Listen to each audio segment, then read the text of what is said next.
Hi everyone, ನಮಸ್ತೆ, welcome back to another video. ಹೇಗಿದ್ದೀರಾ ಎಲ್ಲರೂ?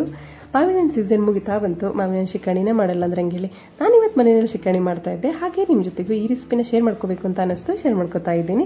ಅದಕ್ಕೂ ಮೊದಲು ನನ್ನ ಚಾನಲ್ ಸಬ್ಸ್ಕ್ರೈಬ್ ಮಾಡದೆ ನೋಡ್ತಿದ್ರೆ ಪ್ಲೀಸ್ ಸಬ್ಸ್ಕ್ರೈಬ್ ಮಾಡ್ಕೊಳ್ಳಿ. ಯಾಕಂದ್ರೆ ನಾನು ಶೇರ್ ಮಾಡೋ ಯಾವುದೇ ರೆಸಿಪಿನ ನೀವು ಮಿಸ್ ಮಾಡದೆ ನೋಡ್ಬೋದು. ಹಾಗಿದ್ರೆ ವೇಟ್ ಮಾಡ್ದೇ ಹೇಗೆ ಮಾಡೋಂತ ನೋಡೋಣ. Let's get started. ನಾನಿಲ್ಲಿ 4 ಮಾವಿನ ಹಣ್ಣು ತೊಗೊಂಡಿದ್ದೀನಿ.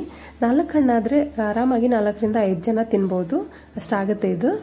ಇದನ್ನು ಹಣ್ಣನ್ನೆಲ್ಲ ನಾನು ಕ್ಲೀನಾಗಿ ವಾಶ್ ಮಾಡಿಬಿಟ್ಟು ಇಟ್ಕೊಂಡಿದ್ದೀನಿ. ಹಾಗೆ ಈ ಥರ ಕಟ್ ಮಾಡ್ಕೊಂಡಿದ್ದೀನಿ. ನಿಮ್ಗೆ ಯಾವ ರೀತಿ ಕಂಫರ್ಟ್ ಆಗುತ್ತೋ ಆ ರೀತಿ ಕಟ್ ಮಾಡ್ಕೋಬೋದು. ನಾನಂತೂ ಈ ರೀತಿ ಕಟ್ ಮಾಡ್ಕೋತೀನಿ. ಮಾವಿನ ಹಣ್ಣಿನ ಸೀಸನ್ ಬಂದರೆ ಸಾಕು, ಪ್ರತಿ ಮನೆಯಲ್ಲೂ ಶಿಕರ್ಣಿ ಇದ್ದೇ ಇರುತ್ತೆ.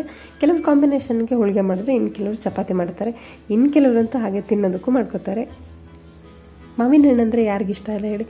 ಚಿಕ್ಕ ಮಕ್ಕಳಿಂದ ಹಿಡಿದು ದೊಡ್ಡವರೆಗೂ ಇಷ್ಟ ಆಗುತ್ತೆ ಇದು. ಇವಾಗ ನಾನು ಗೊಪ್ಪನ ತೆಗಿತಿಲ್ಲ. ಕೆಲವರು ಮಾವಿನ ವಾಟೆ ಅಂತಾರೆ, ಕೆಲವರು ಗುಪ್ಪ ಅಂತ ಕರೀತಾರೆ. ಅದನ್ನು ನಾನು ತೆಗಿತಿಲ್ಲ, ಹಾಗೆ ಇಡ್ತೀನಿ.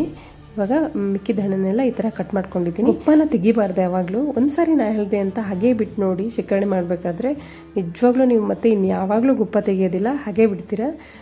ಇವಾಗ ನೋಡ್ಬೋದು ನೀವು ಇಲ್ಲಿ ಈ ಥರ ಕೂಡ ಮಾವಿನ ಹಣ್ಣನ್ನು ಕ್ಲೀನಾಗಿ ತೆಕ್ಕೋಬೋದು. ನಿಮಗೆ ಯಾವ ರೀತಿ ಕಂಫರ್ಟ್ ಅನಿಸುತ್ತೋ ಆ ರೀತಿ ಮಾಡ್ಕೋಬೋದು. ನಾನಿಲ್ಲಿ 4 ಹಣ್ಣನ್ನು ಇದೇ ಥರ ಕ್ಲೀನಾಗಿ ತೆಗೆದಿಟ್ಕೊಂಡಿದ್ದೀನಿ. ಹಾಗೆ ಮರಿದ್ದೀನಿ, ಗೊಪ್ಪ ಕೂಡ ಅಷ್ಟೇ, ಯಾವುದನ್ನು ಮಿಸ್ ಮಾಡಿಲ್ಲ ನಾನು. 4 ಹಾಕ್ಕೊಂಡಿದ್ದೀನಿ. ಇವಾಗ ಸೈಡಿಗೆ ನಾನು ಮಾವಿನ ಹಣ್ಣನ್ನು ಕಟ್ ಮಾಡ್ಕೊಂಡಿದ್ದೆ, ಹಾಗಾಗಿ ಸ್ವಲ್ಪ ಸಾಫ್ಟ್ ಮಾಡ್ಕೋತೀನಿ. ಹಣ್ಣು ಕೂಡ ಅಷ್ಟೇ ಸ್ವಲ್ಪ ದೊಡ್ಡದಾಗಿ ಕಟ್ ಮಾಡ್ಕೊಂಡಿರೋದ್ರಿಂದ ಕೈಯಲ್ಲೇ ಈ ಥರ ಸ್ಮ್ಯಾಶ್ ಮಾಡ್ಕೋತೀನಿ. ನೀವು ಬೇಕಿದ್ರೆ ಸ್ಮ್ಯಾಶರ್ ಕೂಡ ಯೂಸ್ ಮಾಡ್ಕೋಬೋದು. ಹಾಗೆ ಸ್ಮ್ಯಾಶರ್ ಬೇಡ ಅನಿಸಿದ್ರೆ ಸ್ಪೂನಲ್ಲಿ ಈ ಥರ ಸ್ಮ್ಯಾಶ್ ಮಾಡ್ಬೋದು. ಹಣ್ಣು ಸಾಫ್ಟಾಗಿರೋದ್ರಿಂದ ಸ್ಮ್ಯಾಶರ್ ಅವಶ್ಯಕತೆ ಬೀಳೋದಿಲ್ಲ. ನೋಡ್ಬೋದು ನೀವಿಲ್ಲಿ ಈ ಥರ ಕ್ಲೀನಾಗಿ ಎಷ್ಟು ನೀಟಾಗಿ ಸ್ಮ್ಯಾಶ್ ಆಗಿದೆ ಇದು ಅಂತ. ಈ ಥರ ಪಲ್ಪ್ ಇರಬೇಕು. ಇದಕ್ಕೆ ನಾನಿಲ್ಲಿ 1 ಬಟ್ಲದಷ್ಟು ಸಕ್ಕರೆ ತೊಗೊಂಡಿದ್ದೀನಿ. ಆದರೆ ನಾನಿಲ್ಲಿ 3/4 ಬಟ್ಲದಷ್ಟು ಅಷ್ಟೇ ಸಕ್ಕರೆ ಯೂಸ್ ಮಾಡ್ಕೋತೀನಿ. ಹಣ್ಣು ಯಾಕಂದರೆ ತುಂಬ ಸ್ವೀಟಾಗಿತ್ತು. ನೀವು ಬೇಕಿದ್ರೆ ಬೆಲ್ಲ ಕೂಡ ಯೂಸ್ ಮಾಡ್ಕೋಬೋದು. ನಾನು ಬೆಲ್ಲ ಯೂಸ್ ಮಾಡ್ತಿಲ್ಲ, ಸಕ್ಕರೆ ಹಾಕ್ಕೊಂಡಿದ್ದೀನಿ. ಹಾಗೆ ನಾನಿಲ್ಲಿ ಇದಕ್ಕೆ ಅರ್ಧ ಗ್ಲಾಸಷ್ಟು ಹಾಲು ತೊಗೊಂಡಿದ್ದೀನಿ. ಕೆಲವರು ನೀರು ಯೂಸ್ ಮಾಡ್ತಾರೆ, ಆದರೆ ನೀರು ಯೂಸ್ ಮಾಡಬಾರ್ದು. ಇದಕ್ಕೆ ಹಾಲು ಯೂಸ್ ಮಾಡಿ ನೋಡಿ ಒಂದು ಸಾರಿ, ಟೇಸ್ಟ್ ಮಾತ್ರ ತುಂಬ ಚೆನ್ನಾಗಿ ಬರುತ್ತೆ. ನಾನು ಅರ್ಧ ಗ್ಲಾಸಲ್ಲಿ ಇನ್ನೊಂದು ಸ್ವಲ್ಪ ಇದೆ ಹಾಲಿದು, 1/4 ಗ್ಲಾಸಷ್ಟು ಉಳಿದಿದೆ, ಅಷ್ಟು ಮಾತ್ರ ಹಾಲು ಹಾಕ್ಕೊಂಡಿದ್ದೀನಿ. ಇವಾಗ ನೀಟಾಗಿ ಮಿಕ್ಸ್ ಮಾಡ್ಕೋಬೇಕು.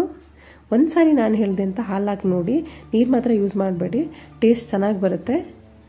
ಇವಾಗ ನೀಟಾಗಿ ಮಿಕ್ಸ್ ಮಾಡ್ಕೋಬೇಕು. ಬೆಲ್ಲ ಕೂಡ ಯೂಸ್ ಮಾಡ್ತಾರೆ. ನನಗೆ ಪರ್ಸ್ನಲಿ ಬೆಲ್ಲ ಅಷ್ಟೊಂದು ಇಷ್ಟ ಆಗೋದಿಲ್ಲ, ಹಾಗಾಗಿ ಸಕ್ಕರೆ ಹಾಕ್ಕೊಂಡಿದ್ದೀನಿ. ಸಕ್ಕರೆ ತಿನ್ನಬಾರ್ದು ಅಂತ ಹೇಳ್ತಾರೆ, ಅಂದರೆ ಯಾವಾಗಲಾದರೂ ಒಂದು ಸಾರಿ ನಡೆಯುತ್ತಲ್ಲ, ಹಾಗಾಗಿ ಸಕ್ಕರೆ ಹಾಕ್ಕೊಂಡಿದ್ದೀನಿ. ಇದು ಇವಾಗ ನೀಟಾಗಿ ಮಿಕ್ಸ್ ಮಾಡಿಕೊಂಡು ಸಕ್ಕರೆ ಕರಗೋವರೆಗೂ ಬಿಟ್ಟಿದ್ದೀನಿ. ನೋಡ್ಬೋದು ನೀವು ಇಲ್ಲಿ. ಇದಕ್ಕೆ ನಾನಿಲ್ಲಿ ಏಲಕ್ಕಿ ಪುಡಿ ಹಾಕ್ಕೊಂಡಿದ್ದೀನಿ. 1 ಏಲಕ್ಕಿನ ಕ್ರಷ್ ಮಾಡಿ ತೊಗೊಂಡಿದ್ದೀನಿ, ಅದನ್ನಿಷ್ಟು ಹಾಕ್ಕೊಂಡಿದ್ದೀನಿ. ಹಾಗೆ ನೀವಿಲ್ಲಿ ಇದಕ್ಕೆ ಕ್ರಷ್ ಮಾಡಿ ಬಡಿ ಸೊಪ್ಪು ಕೂಡ ಯೂಸ್ ಮಾಡ್ಕೋಬೋದು. ಅದು ಟೇಸ್ಟ್ ತುಂಬ ಚೆನ್ನಾಗಿ ಬರುತ್ತೆ. ಪೌಡ್ರ್ ಹಾಕ್ಕೊಳ್ಳೋಕೆ ಹೋಗಬಾರ್ದು, ಕ್ರಷ್ ಮಾಡಿಬಿಟ್ಟು ಅಷ್ಟೇ ಹಾಕ್ಕೊಳ್ಬೇಕು ಬಡಿ ಸೊಪ್ಪನ್ನ. ಇವಾಗ ಇದಿವಾಗ ಆಗಿದೆ. ನೋಡ್ಬೋದು ನೀವಿಲ್ಲಿ. ಇದು ಸ್ವಲ್ಪ ನನಗೆ ಗಟ್ಟಿ ಅನ್ನಿಸ್ತು ಅಂತ ಮತ್ತೆ ಇನ್ನು 1/4 ಗ್ಲಾಸಷ್ಟು ಹಾಲು ಉಳಿದಿತ್ತಲ್ಲ, ಅದನ್ನು ಹಾಕ್ಕೊಂಡಿದ್ದೀನಿ.